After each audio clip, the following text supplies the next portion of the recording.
राधे राधे दोस्तों। भोलेनाथ का माता पार्वती से ऐसे हुआ था। हिंदू धर्म में भगवान शिव को सभी देवों के देवताओं में सबसे बड़ा माना जाता है। ऐसा भी कहा जाता है कि भगवान शिव की दुनिया को चलाते हैं। वह जितने भोले हैं उतने ही गुस्से वाले भी हैं। शास्त्रों के मुताबिक सोमवार का दिन भगवान शिव को समर्पित है। शिव जी को प्रसन्न करने के लिए लोग व्रत करते हैं। क्या आपको पता है कि भगवान शिव का विवाह बहुत ही अनूठा और अद्भुत था। शिव विवाह से जुड़ी कई कथाएं प्रचलित हैं। कहते हैं कि भगवान शिव का विवाह बहुत ही अलग ढंग से हुआ था और उनकी बारात भी सबसे अलग गई थी। जानते हैं शिव विवाह के बारे में। भगवान शिव के विवाह के बारे में पुराणों में वर्णन मिलता है। पौराणिक कथाओं के अनुसार भगवान शिव ने सबसे पहले सती से विवाह किया था। भगवान शिव का यह विवाह बड़ी जटिल परिस्थितियों में हुआ था। सती के पिता दक्ष भगवान शिव से अपनी पुत्री का विवाह नहीं करना चाहते थे, लेकिन ब्रह्मा जी के कहने पर यह विवाह संपन्न हो गया। एक दिन राजा दक्ष ने भगवान शिव का अपमान कर दिया, जिससे नाराज होकर माता सती ने यज्ञ में कूदकर आत्मदाह कर ली। इस घटना के बाद भगवान शिव तपस्या में लीन हो गए। उधर माता सती ने हिमवान के यहाँ पार्वती के रूप में जन्म लिया। तारकासुर नाम के एक असुर का उस समय आतंक था। देवतागण उससे भयभीत थे। तारकासुर को वरदान प्राप्त था कि उसका वध सिर्फ भगवान शिव की संतान ही कर सकती है।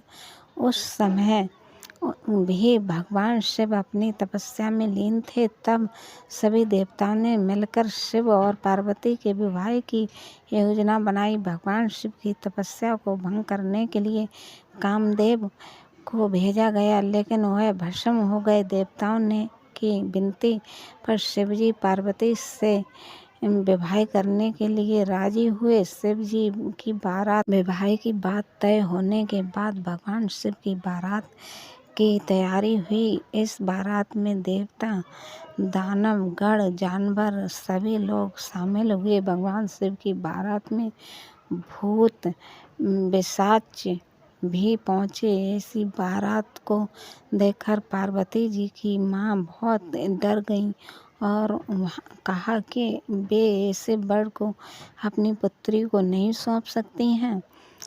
तब देवताओं ने भगवान शिव को परंपरा के अनुसार तैयार किया, सुंदर तरीके से श्रृंगार किया।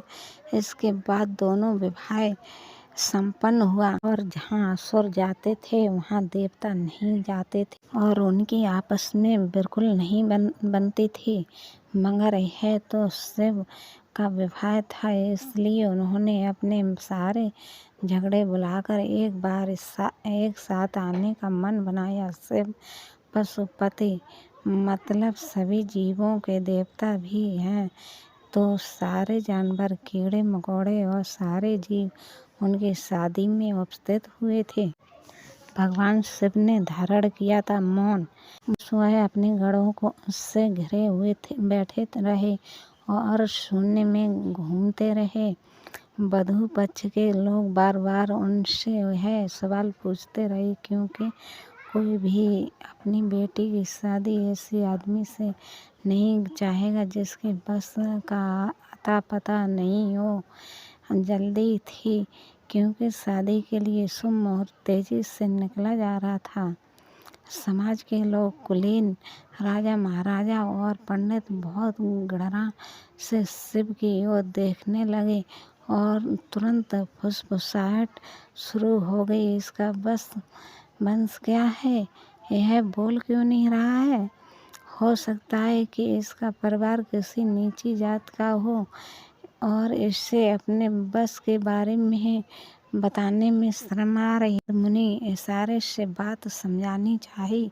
फिर नारद मुनि जो उस सभा में मौजूद थे यह सब तमाशा देखकर अपनी बीड़ा उठाई और उसकी एक तार खींचते रहे। लगातार एक ही धुन बजाते रहे, टोइन टोइंग टोइंग टोइंग। इससे खींचकर पार्वती के पिता पर्वतराज अपना आपा खो बैठे। यह क्या बकवास है? हम वर की वंशावली के बारे में सुनना चाहते हैं, मगर वह कुछ बोल नहीं रहे हैं। क्या मैं अपनी बेटी की शादी ऐसे आदमी से कर दूं? और आप आने वाला शोर क्यों कर रहे हो? क्या यह कोई जवाब है? नारद ने जवाब दिया, वर के माता पिता नहीं है। राजा ने पूछा, क्या आप यह कहना चाहते हैं कि वह अपने माता पिता के बारे में नहीं जानता है? नारद ने सभी को बताया कि भगवान शंभु हैं, नहीं इनके माता पिता ही नहीं, इनकी कोई विरासत नहीं, इनका कोई गोत्र नहीं है, इसके पास कुछ नहीं है, इनके पास अपने खुद के अलावा कुछ नहीं है। पूरी सभा चकरा गई। पर्वतराज ने कहा, हम ऐसे लोगों को जानते हैं जो अपने पिता या माता के बारे में नहीं जानते। ऐसे दुर्भाग्यपूर्ण स्थिति हो सकती है, मगर हर कोई किसी न किसी से जन्मा है। ऐसा कैसे हो सकता है? इसके किसी का कोई पिता या माँ ही नहीं हो। नारद ने जवाब दिया, क्योंकि यह शंभु है, इन्होंने खुद की रचना की है। इनके न तो पिता हैं और न माता, इनका न कोई वंश है, न परिवार। यह किसी परंपरा से ताल्लुक नहीं रखते हैं और ही इनके पास कोई राज्य है।